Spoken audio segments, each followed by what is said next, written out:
Dearly beloved, we are gathered here today to, yet again, try to put some amount of logic and sense to the mind that is Tetsuya Nomura. What to do, cool crew, and welcome back to another Divergence. With numerous questions constantly rising and hopefully falling with each new entry that releases, one of the questions that has plagued the community ever since his initial reveal in Toy Box, and especially in Remind, is the integration of Yozora. But not just that, we are also questioning exactly what ties him to our man Sora and, in general, our reality as a whole. Because of course, there's obviously more than meets the eye. I don't know about y'all, but if someone made me fall to my knees and began seductively touching my knee, they had better made sure they had put a fucking ring on it before I was fully crystallized. Am I right? And Kairi, will you continue your training as you were before? Actually,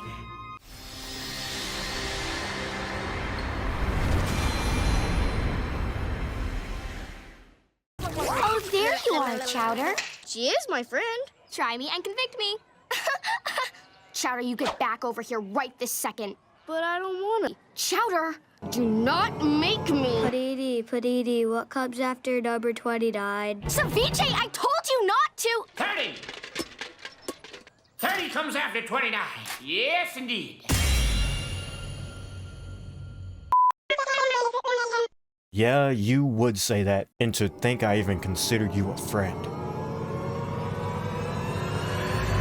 Well, what if I were to say that I may have an answer for not only that, but also putting logic to this mysterious cutscene, as well as why this Scala Caelum that we see in both the ending of Union Cross, as well as Missing Link, looks somewhat different than the Scala we are all familiar with. And we will begin with just that, the two different versions of Scala Caelum. However, to gain answers, we must first seek questions. What is one of the only ways for there to be two different versions of Scala? Naturally, with what we know, we would immediately turn to data, much like how there is a data version of Twilight Town. That being said though, I feel we can firmly rule this out, considering that not only is Ephemer reigned as the first Keyblade Master and founder of Scala, quite literally having rebuilt it from nothing, as well as Xehanort's origins revealing that he was born here in this darker version of Scala as well. Data has been shown to do a lot of things throughout Kingdom Hearts, but repopulating an entire civilization, especially those of Keyblade wielders where their power is tied to their real heart, is not one of them. This would also link up as to why we see Brain here as well. But for now, it just doesn't seem likely. Okay, so what about the dream worlds then? And not quite. That would have to require that not only the world of Scala fell into slumber, but again, all of these wielders as well as Ephemer, who was shown to have escaped disaster, having succumbed to whatever caused this as well. So that doesn't quite fit either. The sleeping worlds are all worlds that have fallen to darkness and haven't quite woken up yet after Sora and co had saved the world. And as far as I can tell, Scala had not fallen to darkness. Well, at least hopefully not again. However, I don't believe we're that far off with the idea of the data Twilight Town. I'll let the oh-so-wise Ansem explain a little bit, and we'll see if you're able to pick up what I'm putting down. Smell what I'm cooking?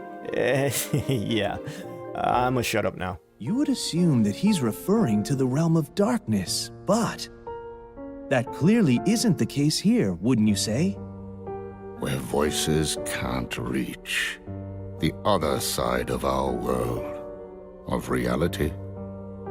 Unreality. A fictional world.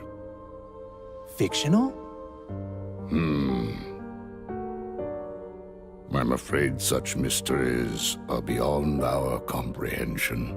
That's right, everyone. We're not just dealing with a copy of our existing world, we're dealing with a complete alternate reality. A parallel world of ours running adjacent altogether. The other side of our world.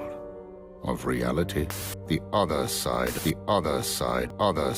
As always, let me try to explain. Imagine this line here is the line that separates our world from the world of Quadratum. The line of reality, as we'll dub it for now. On our side, we have the Scala that Xehanort and Ericus had grown up in, while on the other side, a parallel version of our world running adjacent, aka the darker version of Scala Caelum, resides. Imagine looking in a mirror and everything you see in the mirror in your bedroom, or bathroom, whatever mirror you're looking at, imagine this mirror is a representation of that line of reality I spoke of earlier. However, even though you see your hand move with the mirror version's hand, you notice that your hair is different, your clothes are a little bit different, the clock in the background as well. The same spot on the wall, however, in a different style, a different material, a different color. The wallpaper on your wall now stripes instead of dots. This is how parallel worlds are being perceived. Reality and fiction. Hard to distinguish which is real and which is fake. This as well, in my opinion, will be one of the many conflicts befalling Sora in this new saga. If the master told him that this was all fake, that this was a world of fiction, would he still be willing to risk his life to protect it, just as he had done back home? Especially when those he cares about are not here. He, theoretically, has no reason to fight. That would be the perfect moral development for Sora to take in the future. I've already mentioned how much I want to see of Sora's serious side come out to the surface. Not just in combat, but mentally as well. Seeing him become wiser and begin to make the tough decisions based on facts rather than just my friends are my power. Which, don't get me wrong, I'll never get tired of hearing him say that line. My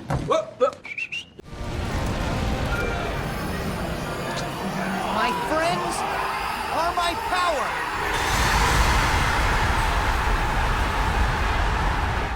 But the master is certainly known for getting into people's heads. With all of this in mind though, I encourage you to take it one step further. What again does this have to do with Sora? Well, I don't think it quite literally has to do with Sora, but rather those around him. Well, remember when moments ago I was explaining the parallel worlds and how you may see yourself in a reflection, but a different version of yourself? Remember our boy Yozora, who I mentioned at the start of the video? Who does Yozora almost uncannily look like? It's not Sora. That's right, it's Riku. From the hair to the clothes, even the plaid on the jacket and the pants are in the exact same spot. The gloves, the boots, all of it. Almost as if, of course, he was looking into a mirror. Just like the world, there are parallel versions of the people from reality and unreality as well. You could even argue that Nomura was secretly hinting at this with the intro to Kingdom Hearts 3 when deciding what path to take. Oh, what's that? A mirror with different version of Sora on the other side? Very Nomura-esque way of hinting towards the future, don't you think? Whoa,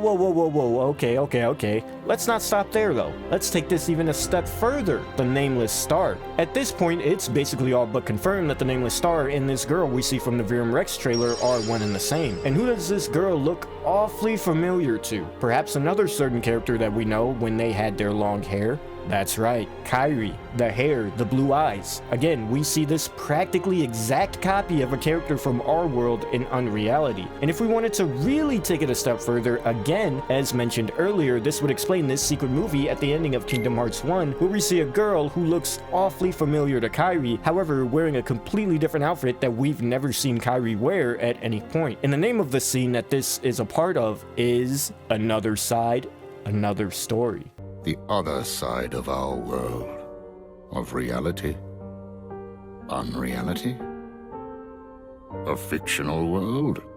This would also explain why this is where we see Sora run into not only Yozora, but the Nameless Star as well. The final world is that in-between point, where both our reality, where Sora resides, and unreality, where Yozora is from, both come into contact. The two parallel versions of the final world. The two parallel versions of Scala at Caelum. Sora, Yozora, Sky, Night Sky, parallels, mirrored, reality, unreality. Who knows? Who's to say there's not a parallel version of Sora stomping around Quadratum as we speak? Maybe this caters to another particular theory in the community? Who knows? I'm tapping out. I did my part, and as always, now's the time for the discussion to take place. There's gotta be something here, no? Is it just me? I don't know. Could just be another educated guess, but again, as I always say, what more are theories than just super educated guesses? It's been Val.